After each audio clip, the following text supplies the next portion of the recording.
Rationnel et cartésien, il peut résoudre n'importe quelle énigme, les yeux fermés.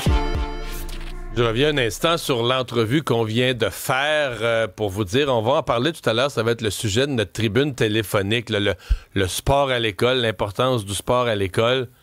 Combien ça coûte? Peut-être qu'il y a des parents, parce que là, M. Truman nous dit, lui, il y a des jeunes qui peuvent pas payer leur inscription, ne seront pas dans leur équipe de sport. Si vous êtes des parents, vous trouvez que ça coûtait cher, vous n'avez pas les moyens, vos jeunes font du sport.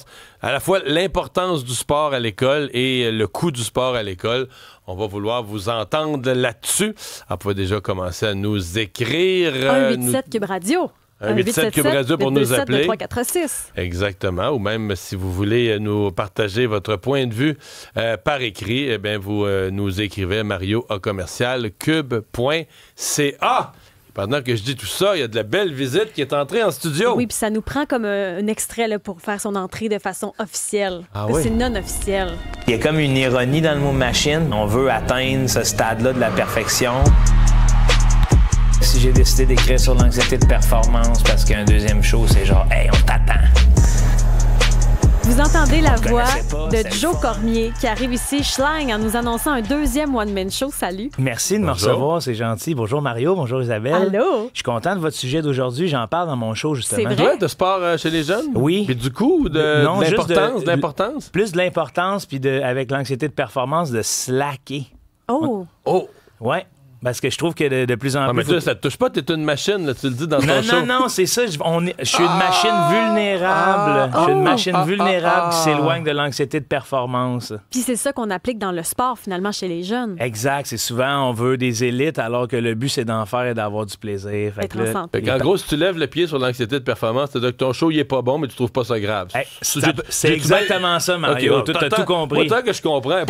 Puis les billets sont pas chers. Bah, Fait que c'est vraiment, là... pas yable, pas cher. C'est ça, c'est bon. belle province. Ah, mais c'est un bon belle province de temps en temps, c'est le fun. Non, mais on passe d'animal à machine. Oui, machine, exact. on est dans l'ère de la technologie. J'imagine que c'est un peu ça aussi, l'inspiration. Oui, ça touche le spectacle là, avec toute la technologie qui roule de plus en plus. Les robots, là, je veux pas être alarmiste, mais c'est probablement la première fois que l'humain redevient numéro 2 sur Terre. Là. Avec l'intelligence artificielle, Ben oui. Tu veux dire qu'on a eu une discussion il y a une couple de semaines ici sur le fait que faut être poli avec l'intelligence artificielle. Faut dire merci, s'il vous plaît. Ah oui. Pour qu'elle nous aime le jour où elle va prendre le contrôle sur nous. Ben écoute, Mario, tu te mérites une place parmi mes auteurs. Ah oui? C'est vrai? Ouais, tu vas devenir un de mes auteurs à partir de maintenant. Parce que j'en parle un peu, justement, d'être poli avec le AI et tout. Là. Est-ce que ça te fait peur, ça, l'intelligence artificielle, quand on crée comme toi, on fait de l'humour? Est-ce que toi, ça influence ta façon de voir? Ben, j'ose espérer que l'humain reconnaît l'humain. C'est-à-dire que je sais pas si tu vas aller voir un show de robots. Je sais pas, on se fait servir des fois par des robots. C'est ça. Mais moi, je trouve le contact un peu moins humain. Fait que j'ai pas peur que l'humain reste groupé. OK. Ouais. Mais c'est ce qui, entre autres, t'inspire dans ton spectacle Machine. Oui, exact. Ben, ça m'inspire, oui. Puis moi aussi. Je suis plus vulnérable, le premier spectacle, j'avais fait le choix de moins parler de moi. Là, ça me dérange moins d'en parler. Puis de... C'est vrai, ça dit un show plus personnel. Souvent, on entend ça pour un deuxième spectacle ou un deuxième album. Ça veut dire quoi, mettons, plus personnel? Ben, pour moi, ça veut dire j'ai fait mon chemin de croix avec la première tournée. Je me suis promené à travers le Québec. J'ai rencontré des gens. J'ai vu qu'est-ce que les gens aimaient de l'humoriste Joe Cormier. Puis ça, des fois, c'est dur à accepter ou c'est plutôt dur à naviguer entre ça parce que le premier, tu l'écris en disant c'est ça que les gens veulent, pas que les gens veulent de moi. Là. C'est pas juste le regard de l'autre. Là. C'est plutôt que je pense que les gens vont apprécier cet humour-là. Puis là, tu te rends compte que ce qu'ils apprécient, c'est, mettons, dans mon cas, ça a été mon côté humain.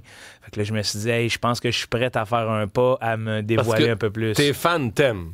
Je pense que Oui, oui. le gars. Oui, l'humour, les jokes, il rit tes jokes, mais il aime le gars. Peut-être. Je sais, faudrait que tu leur demandes. Mais je pense Mario. que c'est l'authenticité qui fait que les gens te suivent vraiment beaucoup sur les réseaux. Tu as vendu 50 000 billets pour ton premier show, tu es un peu partout. Là, tu vas être avec Fun Nation, là, tu fais partie de la grille avec Esquisse. Oui, exact. Ben là, ça va être Machine. Là. Ouais. Ah ouais? Esquisse devient Machine? Oui, exact. On a assez travaillé, là. Ouais. J'aime ça parce que Fun Nation, on en parlait dans les dernières minutes, c'est une nouvelle plateforme qui vient d'être dévoilée par Patrick Rozon.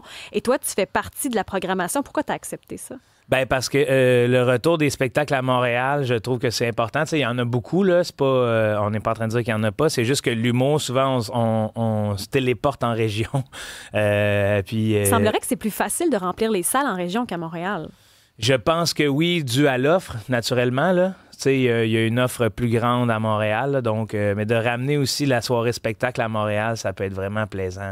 Puis pour l'humoriste qui reste à Montréal, c'est le fun aussi. Là. Ça t'intimide-tu de partir une tournée? Parce que quand même, les humoristes, vous faites là, des grands nombres de spectacles, des grands nombres de kilomètres qui viennent avec. Sur quoi? Je sais pas, là, tu t'embarques pour quoi? Un an et demi? Je sais pas, il faut que je parle à mon producteur. Là, dans ces eaux-là, ouais, c'est-tu intimidant, là, les premières, de dire, OK, là, je m'embarque pour toute une ride? Ben, c'est intimidant, oui, puis c'est surtout enivrant le début. Là, j'ai connu une tournée, je sais c'est quoi, là, il y a un moment où tu te regardes tout seul dans le miroir à Bécomo 5 minutes avant d'embarquer, là, puis t'es comme...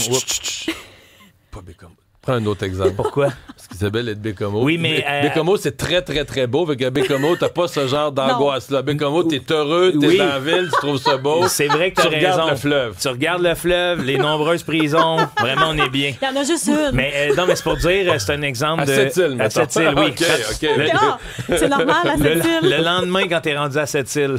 Non, mais il y a un moment comme ça de flottement où tu te regardes, tu fais, hey, là, ça fait 100 soirs que je suis seul devant mon miroir. Fait qu'il y a comme il y a comme, à un moment donné, dans la tournée, un moment où c'est plus difficile, mais aussitôt que tu mets le pied sur la scène, ça devient enivrant. Mais ça, ouais, parce que c'est un nouveau public, c'est une nouvelle énergie à chaque soir. Exact, c'est ça. Puis c'est le moment d'attente. On dirait que je le connais, le moment d'attente, mais le moment du spectacle, je l'espère. Mais ça, la solitude de l'humoriste, on en parle très peu, là, parce qu'on voit le côté grisant, le côté de la scène, mais ça, c'est quand même un point. Là. Tu pars en tournée, t'es pas un band, là, t'es pas les salles barbes, là, tu pars tout seul. Je peux te dire que quand j'étais jeune, c'était pas l'image que je me faisais d'une loge.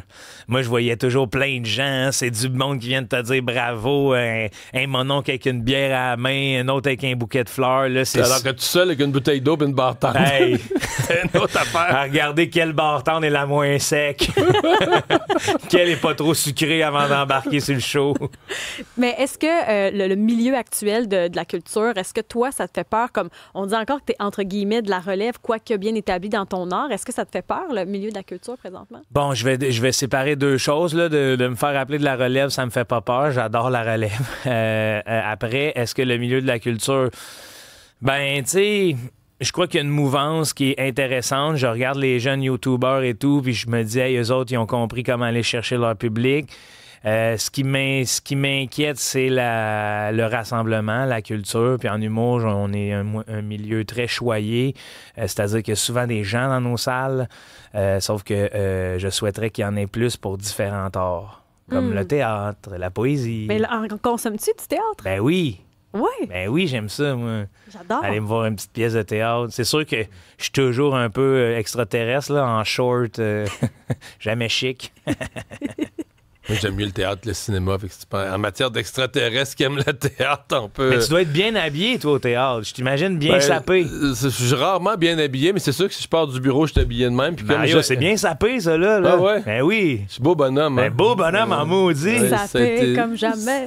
Ça a commencé. J'hésite entre un MIT guy, Est-ce là, que quelqu'un tu trouves que c'est un bel homme de radio? Ça, c'est notre running guy. Ouais, t'es un bel homme de radio, tout simplement. T'es le deuxième à le dire, deuxième humoriste à le dire.